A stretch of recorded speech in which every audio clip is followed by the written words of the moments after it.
Comme sur tous les terrains de France, 1 minute de silence est respectée avant le début de ce match entre Tours et Évian-Thonon-Gaillard.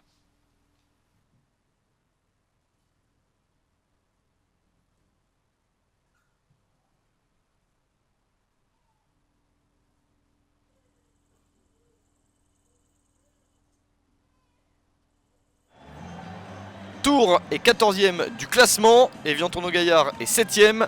Des Tourangeaux qui ont besoin de victoire, ils sont sur 2 défaites consécutives et il n'y a eu qu'un but marqué sur les 4 matchs précédents. Et c'est peut-être le moment de trouver des solutions. Tours est privé de Givet, Louvion et Kawi blessés. Des Tourangeaux qui sont les premiers en action. Et quelle parade de Benjamin Leroy, gardien d'Évian-Thonon-Gaillard et ancien gardien de Tours. Il avait quitté le club de Tours pour rejoindre le club au Savoyard à l'époque en Ligue 1. L'ouverture du score est Tourangelle.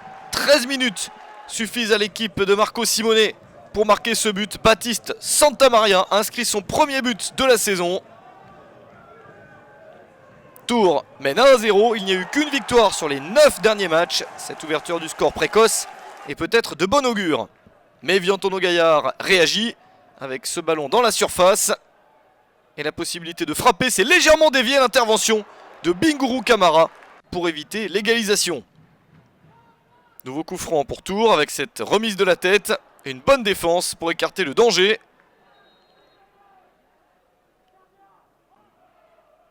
Les esprits commencent légèrement à s'échauffer, mais on en reste à 1-0. Et c'est le score à la mi-temps. Évian-Thonon-Gaillard est privé de Mensah, Sikulu Fall et Tejeda blessés. Un petit manque dans l'effectif, mais Safet Suzic ne manque pas de solution. Et il le fait savoir à la mi-temps.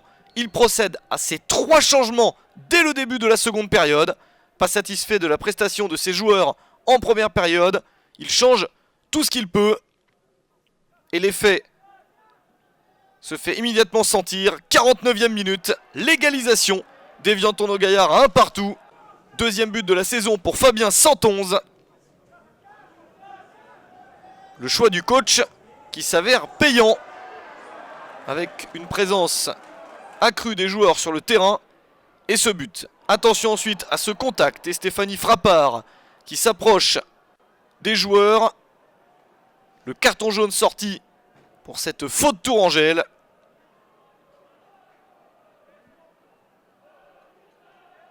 Et s'ensuit cette séquence de discussion des joueurs d'Évian-Thonon-Gaillard. Puis la constatation de la blessure du joueur d'Évian-Thonon-Gaillard. Du coup l'arbitre rappelle le coupable, Jonathan Gradit, et le carton jaune se transforme en carton rouge. Tours se retrouve réduit à 10 à la 67e minute. Un changement de décision de l'arbitre, lourd de conséquences. Et des possibilités de gagner le match pour Évian-Thonon-Gaillard.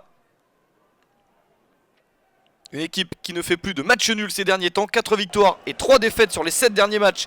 Alors qu'il y avait eu 5 nuls sur les 7 premiers matchs de la saison pour l'équipe au Savoyard. Mais les visiteurs n'arrivent pas à profiter de leur supériorité numérique. Ils subissent ce coup franc et cette bonne opportunité. Cette fois-ci, ils repassent un petit peu à l'attaque avec cette frappe. Mais ce n'est pas cadré. Tours qui réussit à tenir le coup.